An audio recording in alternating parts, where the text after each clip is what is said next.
प्रभु यीशु मसीह के नाम में आप सभी को जय मसीह की। आइए परमेश्वर के वचन की ओर चलें। लूका रचित सुसमाचार 23वां अध्याय और उसके 34वें पद के पहले भाग को पढ़िए। देखिए क्या लिखा है, पढ़िए 23-34।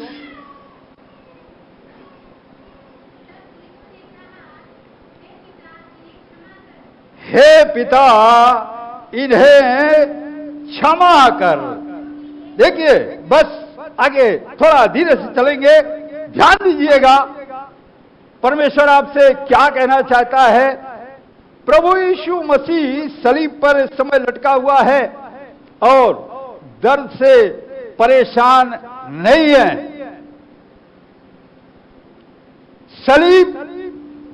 सलीब की मौत कष्टकारी मौत है, बेहद दर्द होना चाहिए, लेकिन खुदाबंद यीशु मसीह को कोई दर्द नहीं है।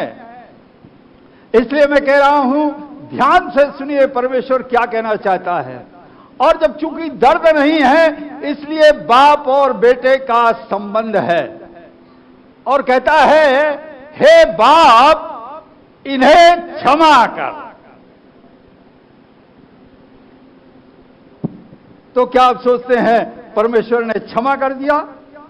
जी नहीं, क्षमा नहीं कर दिया। अभी बाप बेटे का संबंध है इसलिए कहता है बाप इनको क्षमा कर दे। पर बाप कहता है नहीं, मैं क्यों क्षमा कर दूं इनको?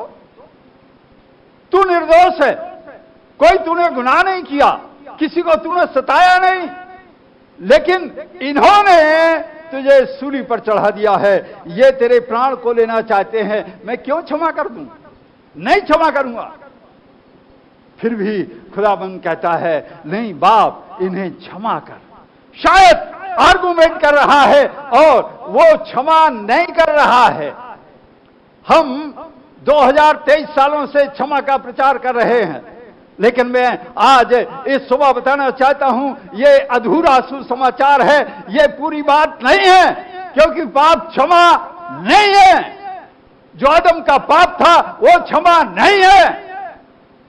इसलिए बड़े बड़े विद्वानों ने, जो भक्त हैं, जो परमेश्वर के सेवक हैं, उन्होंने कुछ शब्दों को चूज किया, यूनानी भाषा में कुछ शब्दों को निकाला और बताने की कोशिश की कि आपके पाप क्षमा नहीं है। क्यों क्षमा नहीं है? क्योंकि उनका बेशकीमती कीमत चुकाई गई है। क्षमा उसको कहते हैं जिसकी कोई भी कीमत चुकाई नहीं जाती है, लेकिन खुदाबंद यीशु मसीह ने अपने प्राणों का बलिदान करके कीमत चुका दी है। इसलिए उन्होंने एक शब्द की खोज की और कहा अगोराजो। अगोराजो का मतलब यह है कि आपकी कीमत दे दी गई है, कीमत चुकाई गई है। आप कोई भी सामान खरीदने जाइए, आप किसी से कह दीजिए भाई ये हमें सामान दे दीजिए और लेकर चलते बनिए, डंडा लेके दौड़ा लेगा, क्योंकि उसकी कीमत चाहिए। कोई भी चीज, पशु पक्षी और खाने पीने का सामान, दुकान का सामान, कुछ भी हो आप लेने चाहिए, उसकी आपको कीमत देनी पड़ेगी। इस जमीन का जो सरदार है वो शैतान है और शैतान के हाथों में सारी ये मानव जाति है। और जब शैतान ने कहा कि मैं ऐसे नहीं छोड़ सकता हूं, परमेश्वर से कहा परमेश्वर मैं इंसान को कैसे छोड़ दूं, ये तो मेरा है, ये मेरी सुनता है, मैं नहीं छोड़ूंगा। पर खुदाबंद यीशु मसीह कहता है ऐ बाप इन्हें क्षमा कर दे। खुदा बाप भी कहता है नहीं मैं क्षमा नहीं करूंगा। क्यों क्षमा करूं? फिर खुदाबंद कहता है, आगे लिखा हुआ है ऐ बाप इन्हें क्षमा कर क्योंकि ये नहीं जानते, क्योंकि ये नहीं जानते कि ये क्या कर रहे हैं। आर्गुमेंट कर रहा है, दे डोंट नो। खुदा बाप इन्हें कुछ नहीं पता what they are doing. They don't know, कुछ नहीं जानते प्रभु, इसलिए मैं कहता हूं इन्हें क्षमा कर दे। परंतु आज सुबह मैं बताना चाहता हूं, कीमत चुकानी पड़ी। खुदाबंद यीशु मसीह ने जो कीमत चुकाई वो छोटी मोटी कीमत नहीं है। 5480 घाव उसके शरीर में थे, सिर्फ मेरे कारण, सिर्फ आपके कारण, मानव जाति के कारण उसने इन घावों को सहा। 1500 घाव अकेले पीठ पर थे, क्योंकि 39 कोड़ों की सजा हुई थी। 39 कोड़े मारे गए थे, और वो कोड़े थे ऐसे बने होते थे, अष्ट धातु के कोड़े, और उस कोड़े के द्वारा खुदाबंद यीशु मसीह को मारा जा रहा था। 39 कोड़े मारे गए थे। 39 कोड़े इसलिए मारे गए थे कि यहूदी जो प्रजा थी परमेश्वर की बहुत वफादार थी, बड़ा भय मानने वाली प्रजा। इतनी सी भूल हो जाए परमेश्वर हमें माफ नहीं करेगा, इसलिए कोई गलती नहीं करना चाहते थे, इसलिए 39 कोड़े मारे। कोड़े मारने की सजा 40 कोड़ों की थी, लेकिन 39 मारे। भूल से कहीं अगर 41 हो गए तो हमारी पूरी ये जाति जो है, हमारी पूरी कौम, हमारी यहूदी समाज सारा का सारा नरक में चला जाएगा। इसलिए उन्होंने 39 कोड़े मारे, और 1500 कोड़े घाव पीठ पर अकेले थे।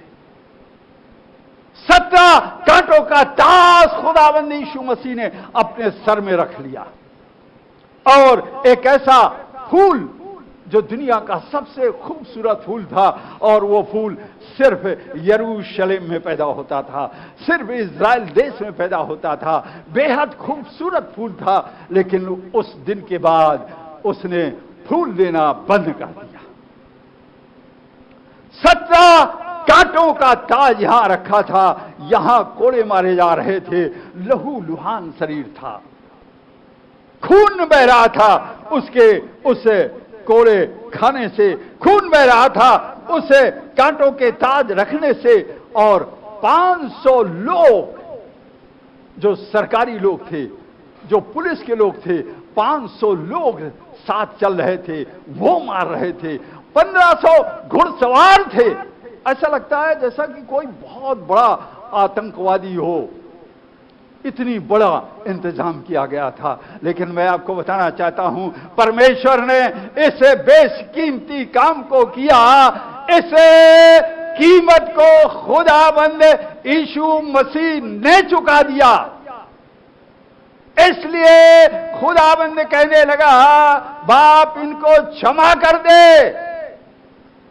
लेकिन बाप कहता है, मैं क्यों क्षमा कर दूं? लेकिन जब खुदाबंद यीशु मसीह ने कहा, खुदा बाप मैंने इनके लिए 39 कोड़े खाए हैं, मैंने इनके लिए 17 कांटों का ताज अपने सर पर रखा हुआ है, मैंने जो है 5480 घाव इनके लिए उठाए हुए हैं, इसलिए इन्हें क्षमा कर दे।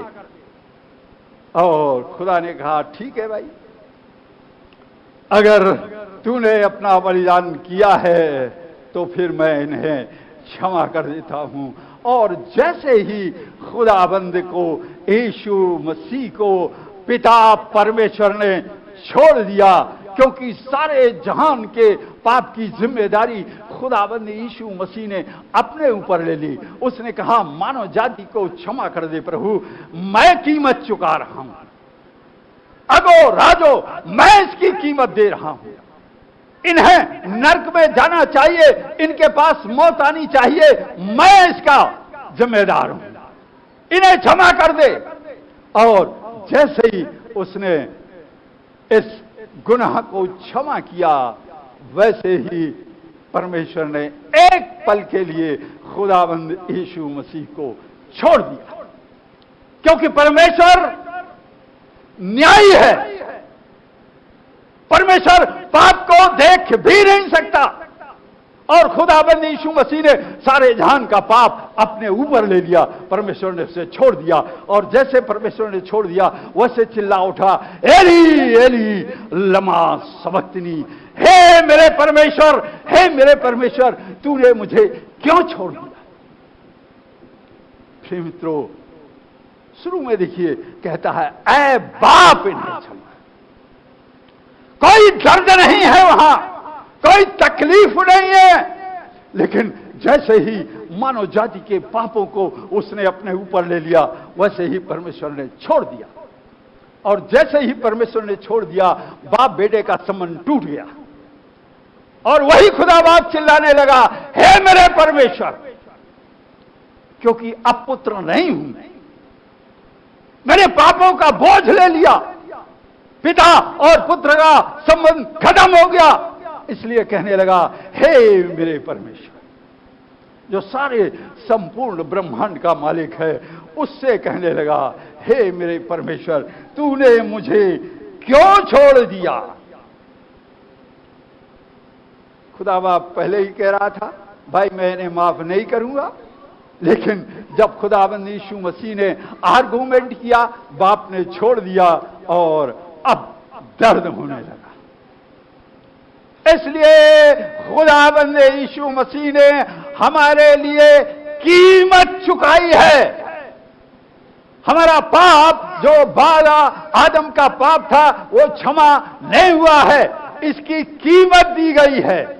एक ऐसी कीमत जो शब्दों से बाहर है, वर्णन से बाहर है, उस कीमत को हमारे खुदावंद यीशु मसीह ने चुका दी है। और इसके बाद हमको लेकर के उस पाप के बाजार से बाहर आ गया। और इसके लिए जो शब्द भक्तों ने दिया, उसको कहा अगो, एक्स अगो राजू। जो पाप के बाजार में अभी तक थे, हम उस पाप के बाजार से बाहर आ गए। खुदाबंद यीशु मसीह ने हमको बाहर ले लिया। और इसके लिए उत्पत्ति की किताब निकालें, 19वें अध्याय के 12वें पद को पढ़ें। देखिए क्या लिखा हुआ है। उत्पत्ति 19 और 12वां पद। फिर उन अतिथियों ने लूत से पूछा, यहाँ तेरा। लूत से पूछा नहीं, लूत से कहा। 19:12 लूत से कहा, यहाँ तेरा कौन कौन है? यहाँ तेरा कौन कौन है? दामाद, बेटे, बेटियां और नगर में तेरा जो कोई हो, उन सबों को लेकर इस स्थान से निकल जा। इस स्थान से निकल जा। खुदावंद यीशु मसीह ने हमको अपनी बाहों में ले लिया और कहने लगा, जो भी तेरे हैं, पुत्र हैं, पुत्रियां हैं, दामाद हैं, लड़के, बच्चे, जो कुछ भी हैं तेरे, सबको साथ में ले ले। इस बाजार में तुझे टिकना नहीं है, तुझे बाहर निकलना है। खुदाबंद ने अपने प्राण दे करके हमें बाहर निकाला। और हमें सिर्फ अकेले बाहर नहीं निकाला, बल्कि उसने कहा, जो कुछ तेरे लोग हैं उनको भी ले ले और यहां से बाहर निकल। और इसके बाद 22वें पद में ऐसा लिखा हुआ है, फुर्ती से वहां भाग जा। फुर्ती कर और यहां से भाग जा, वहां पर जहां मैं बता रहा हूं वहां पर भाग जा, क्योंकि जब तक तू वहां ना पहुंचे तब तक मैं कुछ नहीं कर सकता। तब तक मैं कुछ नहीं कर सकता। इसी कारण उस नगर का नाम ओसर पड़ा, सोअर पड़ा। खुदाबंद यीशु मसीह ने कहा, मैं कुछ नहीं कर सकता हूं जब तक तू इस पाप के बाजार से बाहर नहीं आएगा। मैं इस शैतान के फन को कुचलने के लिए आया हूं, मैं इस शैतान को जला देने के लिए आया हूं। परमेश्वर का वचन बताता है, खुदाबंद ऐसे फूकेगा और वो भस्म हो जाएगा। लेकिन उसने कहा, इस पाप के बाजार से बाहर चल, मैंने तेरे लिए बेशकीमती बलिदान कर दिया है, कीमत चुका दी है। इसलिए सबको ले और फुर्ती कर, देर न कर। मैं तुझे बता रहा हूं, यहां से बाहर चल और अच्छी जगह में चला जा। खुदाबंद ने एक अच्छी जगह बताई, आगे चलेंगे, हम बता रहे हैं वो कौन सी अच्छी जगह है। खुदाबंद ने कहा, यहां से चल और सबको लेकर चला जा, क्योंकि जब तक तू नहीं जाएगा तब तक मैं कुछ नहीं कर सकता। शैतान को मैं भस्म नहीं कर सकता, क्योंकि अभी तक तू इस बाजार में मौजूद है। इसलिए इस बाजार से बाहर चल। और परमेश्वर के वचन में ऐसा लिखा हुआ है 17वें पद में, देखिए क्या लिखा हुआ। 22वें पद को पढ़ने के बाद में 17वें पद को पढ़िए। 17 बोला है, 19 का 17, 19-17। और ऐसा हुआ कि जब उन्होंने उनको बाहर निकाला तब कहा, अपना प्राण लेकर भाग जा, अपना प्राण में जाकर भाग, पीछे की ओर ना ताकना, पीछे की ओर न मुड़ना, और तराई भर में ना ठहरना, कहीं भी न ठहरना, उस पहाड़ पर भाग जा, उस पहाड़ पर भाग जा, नहीं तो तू भी भस्म हो जाएगा, नहीं तो तू भी भस्म हो जाएगा। खुदाबंद ने, यीशु ने कहा, मैंने तेरे लिए बलिदान तो कर दिया है, कीमत मैंने चुका तो दी है। हमारे ईसाई भाई इस बड़े भ्रम में रहते हैं, अरे हम तो खानदानी ईसाई हैं, अरे मेरे पापा तो पादरी साहब हैं, मेरे पापा तो बिशप साहब हैं। इस भ्रम में रहने की जरूरत नहीं है कलीसिया। इस भ्रम में अगर तू पलती रहेगी तो निश्चय ही नाश होगा। खुदाबंद ने कहा यहां से निकलना है। खुदाबंद ने कहा पीछे मुड़कर नहीं देखना है। और अगर तूने पीछे मुड़कर देखा, दुनियावी जीवन को देखा, तो तू भी मर जाएगा। और ऐसा लिखा हुआ है 26वें पद में, लूत की पत्नी ने जो उसके पीछे थी, दृष्टि फेर के पीछे की ओर देखा, पीछे मुड़ करके देखा, और वह नमक का खंबा बन गई, और वो नमक का खंबा बन गई। प्रिय मित्रों, 2023 साल तो खुदाबंद यीशु मसीह को कीमत चुकाए हुए हो गई है। इसके सैकड़ों साल पहले की ये घटना है कि लूत की जो औरत थी नमक का खंबा बन गई, क्योंकि उसने पीछे मुड़ करके देखा था। और आपके पास अगर पैसा है, चले जाइए इज़राइल देश में जाइए, आज भी वो औरत नमक बनी खड़ी हुई है। नमक का काम है बरसात में घुल जाना। हजारों वर्षों से वर्षा हो रही है, लेकिन वो नमक ज्यों का त्यों नमक है। आज भी वो नमक की खम्मा बनी हुई है। क्यों? क्योंकि उसने परमेश्वर की आवाज को नहीं सुना, उसने पीछे मुड़कर देखा। खुदाबंद अगर कहता है कि इस पाप से बाहर जा, पीछे मुड़कर ना देख, तो फिर पीछे मुड़कर ना देख। और जिसने पीछे मुड़कर देखा, तबाही आ गई। यहूदियों ने पीछे मुड़कर देखा और 632 ईस्वी में हमारे इस दुनिया से मोहम्मद साहब आसमान में चले गए। परमेश्वर ने उन्हें उठा लिया और 638 ईस्वी में मुसलमानों ने पूरे यरूशलेम को तहस नहस कर दिया।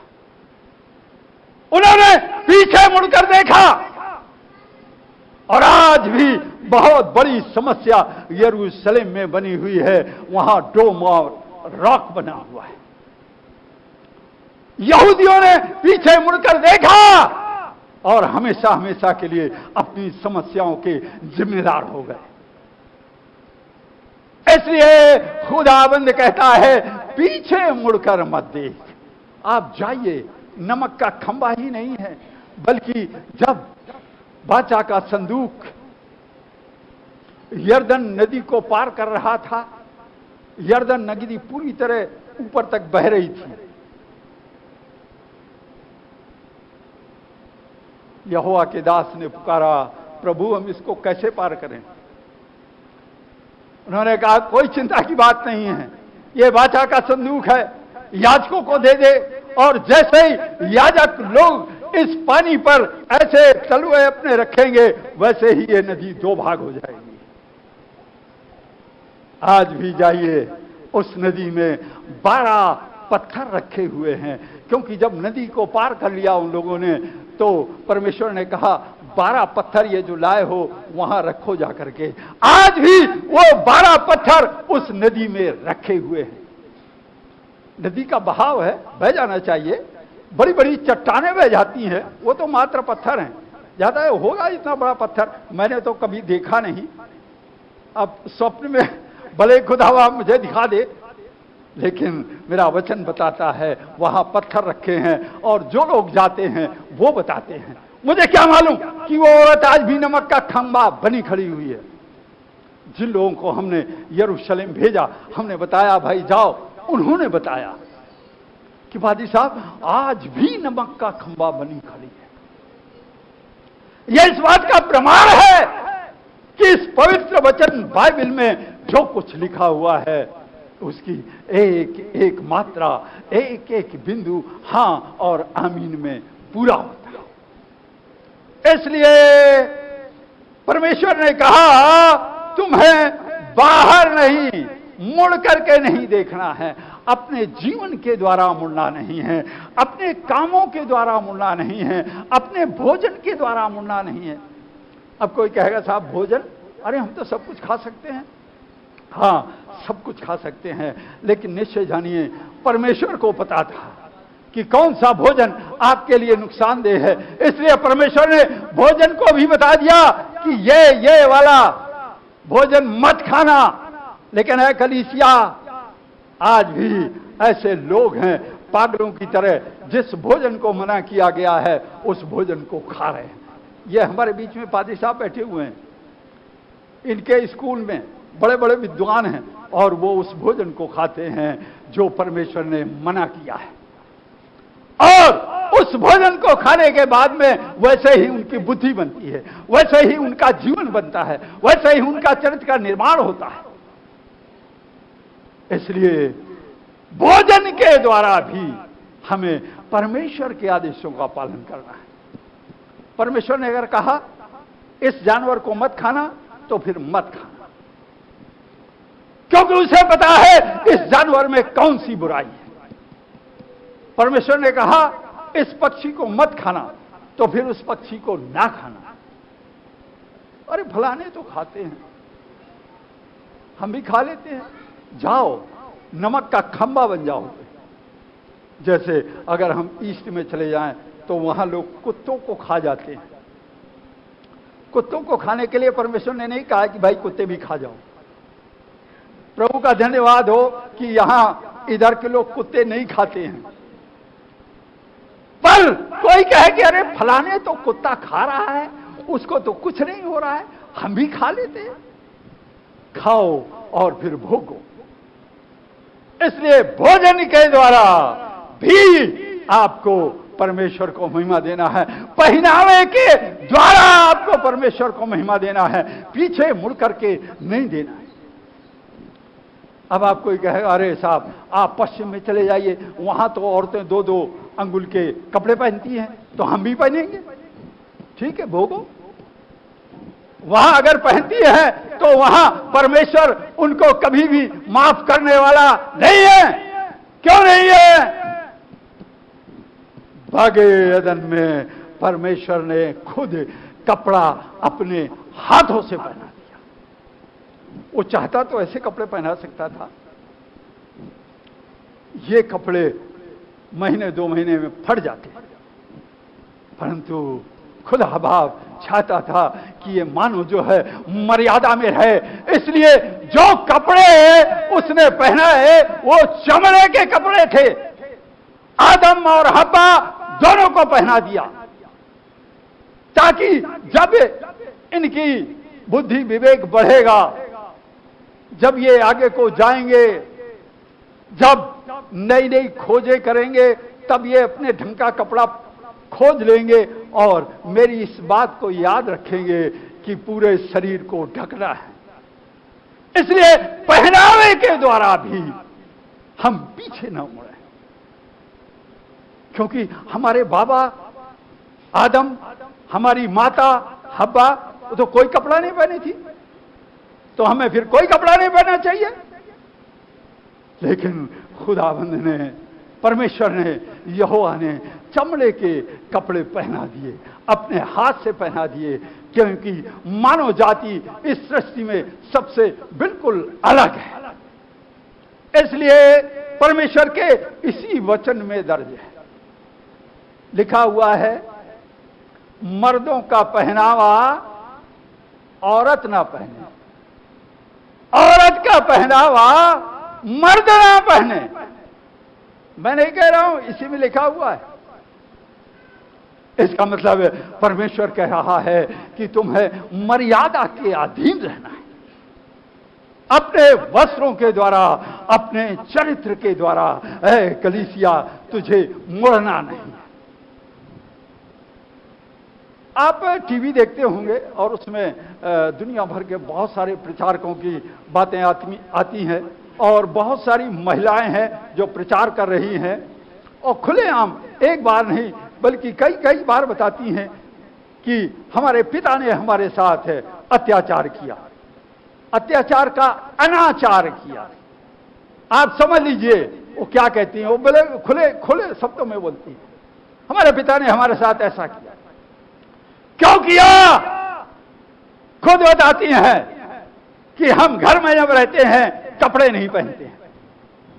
जब परमेश्वर के आदेश का पालन नहीं होगा तो अत्याचार होगा, अनाचार होगा, पाप होगा। प्रचार का मतलब यह नहीं है कि अच्छा प्रचार कर लेते हैं, अच्छे पादरी साहब हैं तो सीधे स्वर्ग चले जाएंगे। जी नहीं, सीधे स्वर्ग जाएंगे जब परमेश्वर के अधीन होंगे। परमेश्वर ने कहा है मुड़ करके नहीं देखना है तो फिर नहीं देखना है।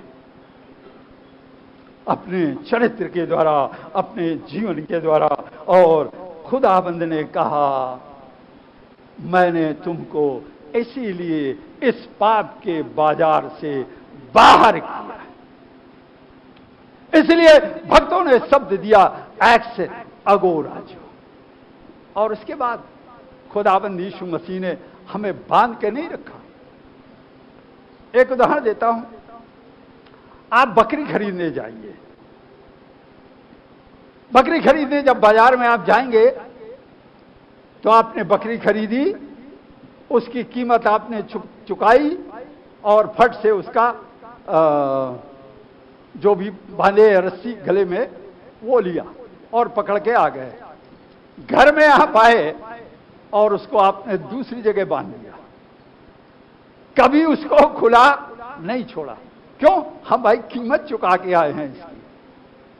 लेकिन खुदाबंद यीशु मसीह ने हमें बाहर लाके फ्री कर दिया, पूरी तरह हमें स्वतंत्र कर दिया। इसलिए भक्तों ने इसके लिए जो शब्द दिया उसको कहा लूटरो, फ्री, कोई बंधन नहीं, क्योंकि मैंने कीमत चुका दी है, पाप के बाजार से बाहर कर दिया है। अब तू पूरी तरह स्वतंत्र है, पीछे मुड़कर नहीं देखना है। अब तुझे आगे को जाना है, और कहां जाना है? कलीसिया में जाना है, यरूशलेम में जाना है। और अगर तू पूछे मिलकर देखेगा तो नमक के खंबे की तरह तेरी जिंदगी भी खंबा बन जाएगी। इसलिए मैंने जब तुझे स्वतंत्र कर दिया है तो आप यहोशू निकालें 6वें अध्याय के 20वें पद को पढ़ें। देखिए क्या लिखा हुआ है, यहोशू 6वें अध्याय के 20वें पद को।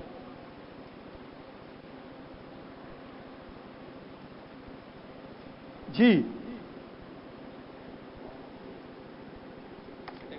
नहीं मिला? 20वें का छठा, तीसरे का छठा नहीं, छठे का 20 लिखा हुआ है। तब लोगों ने जय जयकार किया, तब लोगों ने जय जयकार किया, और याजक नरसिंगे फूंकते रहे। याजकों ने तुरही फूंकी। और जब लोगों ने नरसिंगे का शब्द सुना तो, जब लोगों ने यह आवाज सुनी, फिर बड़ी भीड़, बड़ी ध्वनि से उन्होंने जय जयकार किया, जय जयकार किया। तब शहर पना नींव से गिर पड़ी, तब शहरपनाह नींव से गिर पड़ी और लोग अपने अपने सामने से उस नगर में चढ़ गए, उस नगर में चढ़ गए और नगर को ले लिया। और नगर को जीत लिया। आज सुबह खुदाबंद कह रहा है, पाप के नगर में पैरों के नीचे उसे कुचल दो। ये खुदाबंद कह रहा है। लिखा हुआ है, जब याजकों ने तुरही फूंकी, लेवियों ने तुरही फूंकी, तो लोगों ने क्या किया? जय जयकार किया, हालेलुया, प्रेज द लॉर्ड के नारे लगाए, यीशु मसीह की जय हो के नारे लगाए, जय जयकार किया। और जब लोगों ने जय जयकार किया तो लिखा हुआ है, जो शहर पनाह की जो दीवार थी, चारों ओर से जो दीवार बनी हुई थी, वो गिर पड़ी। आज सुबह परमेश्वर बता रहा है कि जो तेरे चारों ओर शहर पनाह पाप की बनी हुई है, वो शहर पनाह मैं गिराने के लिए तैयार हूं। वो शहर पनाह तबाह होगी, नींव से गिरेगी। ऐसा नहीं कि बीच से गिरेगी, बीच से गिरेगी, कारीगर आएंगे फिर उठा देंगे, लेकिन वो शहर पनाह नींव से गिर गई और लोग सामने से चढ़ करके और उस नगर को ले लिया, पाप के बाजार को तहस नहस कर दिया। इसलिए खुदाबंद चाहता है कि हम जय जयकार की ध्वनि को करना सीखें, लेकिन अकेले नहीं। लिखा हुआ है, याजकों के साथ, पासवानों के साथ। और हमारी ये जय जयकार की आवाज पूरी तरह हमको इस काबिल बनाती है कि हम पीछे मुड़कर देखें नहीं। सो प्रभु इन बच्चों के द्वारा आपको आशीष बख्शे। एक गीत को गाएंगे, और चाहिए हमें और चाहिए।